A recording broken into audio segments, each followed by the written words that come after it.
बस 30 मिनट की बातचीत, बस 30 मिनट की बातचीत जो पूरे दिन की ताकत बन जाती थी। अब वही 30 मिनट जिंदगी की सबसे बड़ी कमी बन चुके थे। नवदीप कौर खिड़की के पास बैठी थी। शाम ढल रही थी। आसमान वैसा ही लग रहा था जैसा उसके पापा को पसंद था। हल्का नारंगी, शांत, थोड़ा उदास। फोन उसके हाथ में था। स्क्रीन पर एक नाम था, पापा। नाम अब भी वही था, पर आवाज हमेशा के लिए चली गई थी। नवदीप ने फोन बंद कर दिया। आंखें भर आईं। पापा, आज फिर 30 मिनट नहीं मिल पाए। कुलवंत सिंह सिर्फ पिता नहीं, कुलवंत सिंह सिर्फ नवदीप के पिता नहीं थे। वो उसकी ढाल थे, उसका भरोसा थे, उसकी सबसे बड़ी ताकत। जब पूरी दुनिया सवाल करती थी तो कुलवंत सिंह कहते थे, मेरी बेटी काफी है। नवदीप को आज भी याद है, हर शाम पापा ऑफिस से निकलते वक्त कॉल करते थे, पुत्र बस निकल रहा हूं, 30 मिनट में घर पहुंच जाऊंगा। और वही 30 मिनट नवदीप के दिन का सबसे सुकून भरा हिस्सा होते थे। बचपन की गोद जब नवदीप छोटी थी, पापा उसे कंधों पर बिठाकर पूरा मोहल्ला घुमा देते थे। लोग कहते, कुलवंत जी थक नहीं जाते? वो हंसकर कहते, बेटी का वजन बोझ नहीं होता। रात को छत पर ले जाकर सितारे दिखाते थे। देख रही है नवदीप, जो सबसे ज्यादा चमक रहा है ना, वो तू है। नवदीप हंस देती थी। उसे क्या पता था कि पापा उसे उसकी किस्मत दिखा रहे थे। पापा का संघर्ष। कुलवंत सिंह सुबह सबसे पहले उठते, चुपचाप तैयार होते और बिना किसी शिकायत के काम पर निकल जाते।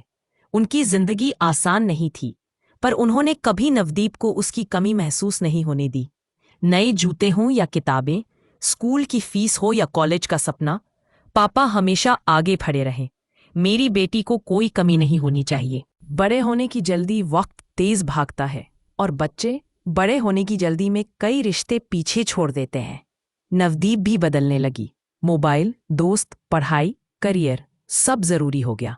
और पापा, वो हमेशा अवेलेबल थे तो शायद जरूरी नहीं लगे। वही 30 मिनट अब भी रोज कॉल आती थी, पुत्र 30 मिनट में आ रहा हूं। लेकिन अब नवदीप जवाब देती, हाँ पापा, बाद में बात करेंगे। कभी असाइनमेंट, कभी दोस्तों के साथ बाहर, अभी बस मन नहीं। कुलवंत सिंह कुछ नहीं कहते थे, बस मुस्कुरा देते थे। ठीक है पुत्र। माँ की नसीहत। एक दिन माँ ने कहा, बेटा, पापा ज्यादा कुछ नहीं मांगते, बस तुझसे बात करना चाहते हैं। नवदीप ने झुंझलाकर कहा, माँ, पापा समझते क्यों नहीं कि मैं बिजी हूं? माँ चुप हो गई। कुछ बातें समझाने से नहीं, खोने से समझ आती हैं। आखिरी अधूरी बातचीत। उस दिन भी पापा का कॉल आया, नवदीप, आज 30 मिनट बैठेंगे? नवदीप ने कहा, पापा आज नहीं, कल पक्का। फोन कट गया। वो कल कभी नहीं आया। वो रात 2 बजे घर का दरवाजा जोर से खुला। माँ की चीख, पड़ोसियों की आवाज और एक वाक्य, कुलवंत जी नहीं रहे। नवदीप को समझ नहीं आया। उसने बस इतना कहा, आप मजाक कर रहे हैं ना? पर कुछ मजाक जिंदगी का सबसे बड़ा सच होते हैं। अस्पताल की ठंडी जमीन। नवदीप अस्पताल के फर्श पर बैठी थी। सामने पापा का शरीर था। वो चेहरा जो हमेशा ताकत देता था आज शांत था। नवदीप ने हाथ पकड़ा। पापा उठो ना, मैं आज पूरे 30 मिनट बैठूंगी। पर कुलवंत सिंह अब सिर्फ याद बन चुके थे। पछतावे की आग। क्रियाकर्म के बाद घर खामोश हो गया। पापा की कुर्सी खाली थी। अखबार वैसे ही पड़ा था, चश्मा मेज पर। हर चीज पूछ रही थी, तुमने वक्त क्यों नहीं निकाला? नवदीप हर रात रोती, काश एक दिन और, काश एक 30 मिनट और। डायरी का राज। एक दिन अलमारी साफ करते वक्त नवदीप को पापा की डायरी मिली। उसमें लिखा था, नवदीप आज बहुत बिजी थी, पर उसकी आवाज सुन ली, दिन अच्छा हो गया। एक और पन्ना, मेरी बेटी हंसती है, बस यही मेरी सबसे बड़ी कमाई है। नवदीप फूट फूट कर रो पड़ी। पापा की आवाज अब यादों में। अब हर शाम नवदीप उसी खिड़की के पास बैठती और खुद से कहती, पापा मैं घर आ गई हूं। जैसे वो जवाब देंगे, हाँ पुत्र आजा। धीरे धीरे समझ वक्त के साथ दर्द थोड़ा शांत हुआ।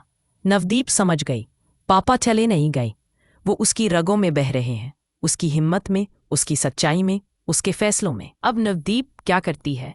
अब नवदीप हर रिश्ते को वक्त देती है। फोन काटने से पहले सोचती है, क्योंकि वो जानती है कुछ कॉल आखिरी होती है, पर हमें पता नहीं होता।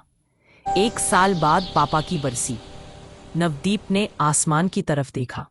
पापा आज पूरे 30 मिनट बैठी थी, आपसे बातें करती रही। हवा चली, जैसे किसी ने सिर पर हाथ रखा हो। इस कहानी की सबसे बड़ी सीख बहुत सरल है। जिन्हें हम कल के लिए छोड़ देते हैं, वो कभी कभी आज ही चले जाते हैं। माता पिता ज्यादा कुछ नहीं मांगते, बस हमारा वक्त। 30 मिनट की बातचीत किसी की पूरी जिंदगी की सबसे बड़ी खुशी हो सकती है। जब तक आपके पापा आपके पास हैं, उन्हें सुन लीजिए, क्योंकि बाद में सिर्फ यादें बोलती है।